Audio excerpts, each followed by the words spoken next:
Hello guys, আজকে আমি বানাবো পিৎজা। বাড়িতে কিভাবে খুব সহজে পিৎজা বানানো যায় চলুন দেখে নেওয়া যাক। আমরা আজকে খুব সহজ উপকরণ দিয়ে পিৎজাটি বানিয়েছি। চলুন পিৎজার রেসিপিটা আপনাদের সাথে শেয়ার করছি। প্রথমে আমরা এখানে নিয়েছি টমেটো কুচি, ক্যাপসিকাম কুচি, সসেস নিয়েছি এবং ব্ল্যাক অলিভ নিয়েছি, আর আমি মাংসটা রান্না করে নিয়েছি। আপনারা বাড়িতে যেভাবে মাংস রান্না করেন সেইভাবেই মাংসটা রান্না করবেন। আমি এখানে হালকা কুসুম গরম পানি নিয়েছি, তার মধ্যে আমি দিয়ে দিয়েছি একটুখানি চিনি এবং পানি আমি ভালোভাবে মিক্স করে নেব। এরপর আমি এর ভিতর দিয়ে দেবো ইস্ট। আমি এখানে নিয়েছি ইস্ট। এখন আমি পানির ভিতরে ইস্ট দিয়ে দিচ্ছি। আমি এখানে 2 চা চামচ ইস্ট ব্যবহার করেছি, আপনারা চাইলে একটু কমও দিতে পারেন। আমি এখানে ভালোভাবে ফোলার জন্য 2 চা চামচ দিয়েছি। ইস্ট দেওয়া হয়ে গেলে আমি এখন ভালোভাবে নেড়ে চেড়ে মিক্স করে নেব। দেখুন আমি কি একটা চামচের সাথে ভালোভাবে নেড়ে নিচ্ছি।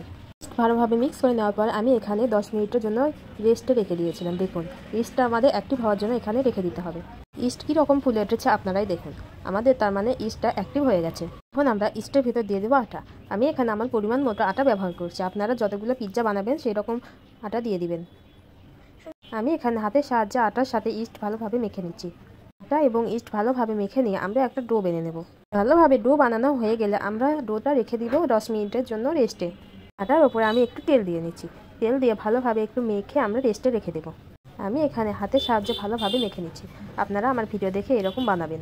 ডোটি আমি 30 মিনিটের জন্য রেস্টে রেখে দিয়েছিলাম। এখন আমি একটা গোল করে পরোটার মতো বানিয়ে নেব। খুব বেশি মোটাও হবে না, আবার খুব বেশি পাতলাও হবে না। আমি হাতের সাহায্যে খুব ভালোভাবে একটা গোল শেপ দিয়ে নেব। এখন আমি পিৎজা প্যানে তেল মেখে নিচ্ছি। তেল মেখে নেওয়া হয়ে গেলে আমি পিৎজা প্যানে দিয়ে দিব আমার আটার ডোটি। একটি কাঁটা চামচের সাহায্যে আমি এখানে এরকম করে নিচ্ছি, আপনারা ভিডিওতে দেখে বানাবেন। এরকম করা হয়ে গেলে আমি এর ভিতর দিয়ে দিব টমেটো সস। আমি এখানে টমেটো সস দিয়ে দিচ্ছি। টমেটো সস দিয়ে আমি এখানে ভালোভাবে চারিদিকে মেখে নেব। আপনারা আমার ভিডিও দেখে পিৎজার ওপরে টমেটো সস দিয়ে এরকম মেখে নেবেন। পিৎজার ডোটির ওপরে আমাদের মেখে নেওয়া হয়ে গেছে। এখন আমি দিয়ে দিচ্ছি সসেস। আমি এখানে সসেসটি গোল গোলভাবে কেটে নিয়ে ওপরে সাজিয়ে দিচ্ছি। আপনারা আমার ভিডিও দেখে এরকম বাড়িতেই বানাবেন। আমি এখানে কুচি করে রাখা ক্যাপসিকাম দিয়ে দিচ্ছি, আপনারা আপনাদের মন মতো সাজিয়ে নেবেন। ভিডিওতে দেখুন আমি কিভাবে সাজাচ্ছি, আপনারা চাইলে এরকমভাবেও সাজাতে পারেন। আমার ভিডিও দেখে যদি আপনি বানান তাহলে আপনার দোকানের মতন খাবার হবে এবং টাকাও বেঁচে যাবে। এখন আমরা এর ভিতরে দিয়ে দিচ্ছি কুচি করে রাখা টমেটো। টমেটোটি আমি ভালো করে উপর দিয়ে সাজিয়ে দিচ্ছি, আপনারাও আমার দেখে দেখে সাজিয়ে নেবেন। এখন আমরা এর ভিতরে দিয়ে দিচ্ছি কুচি করে রাখা ব্ল্যাক অলিভ। ব্ল্যাক অলিভগুলো আমরা খুব সুন্দর করে সাজিয়ে দিচ্ছি। ব্ল্যাক অলিভ আমি ওপরে সুন্দরভাবে সাজিয়ে দিচ্ছি। ব্ল্যাক অলিভ খেতে অনেক স্বাদ, এটা অনেক পুষ্টিগুণও রয়েছে। ব্ল্যাক অলিভগুলো দেওয়া হয়ে গেলে এখন আমরা দিয়ে দিচ্ছি রান্না করে রাখা মুরগির মাংস। আমার হাতের দিকে লক্ষ্য রাখুন, আমি কিভাবে সাজাচ্ছি। আমার সাজানোটা কিন্তু অনেক সুন্দর হচ্ছে। আমি পিৎজার ওপরে মুরগির মাংসটি ভালোভাবে সাজিয়ে দিচ্ছি, আপনারা দেখে বাড়িতেই বানাবেন। আপনারা চাইলে আমার মতো করেও সাজাতে পারেন। এখন আমি উপর থেকে দিয়ে দিচ্ছি মোজারেলা চিজটা আমি গ্রেট করে রেখেছিলাম, এটি আমি খুব সুন্দর করে সাজিয়ে দিচ্ছি। আজকে আমি খুব অল্প পরিমাণে চিজ ব্যবহার করেছি, আপনারা চাইলে বেশি চিজ দিতে পারেন। আমার বাসায় আজকে চিজ বেশি ছিল না, এই জন্য অল্প চিজ আমি দিয়েছি। আপনারা চাইলে বেশি করেও চিজ দিতে পারেন, এটা আপনাদের ব্যক্তিগত ব্যাপার। চিজ যত বেশি দেবেন খেতে তত সুস্বাদু হবে। আমি এখন পিৎজাটি ওভেনে দিয়ে দিলাম। আজকে আমি ওভেনে বেক করব। আমি এখানে 170 ডিগ্রি সেলসিয়াসে 30 মিনিট বেক করে নেব।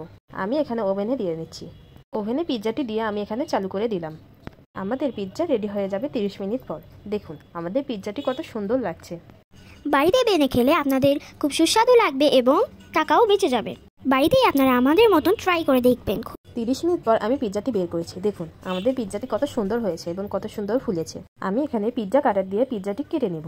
আপনারা আমার কাটা দেখেই বুঝতে পারবেন পিৎজাটি কত ভালোভাবে বেক হয়েছে।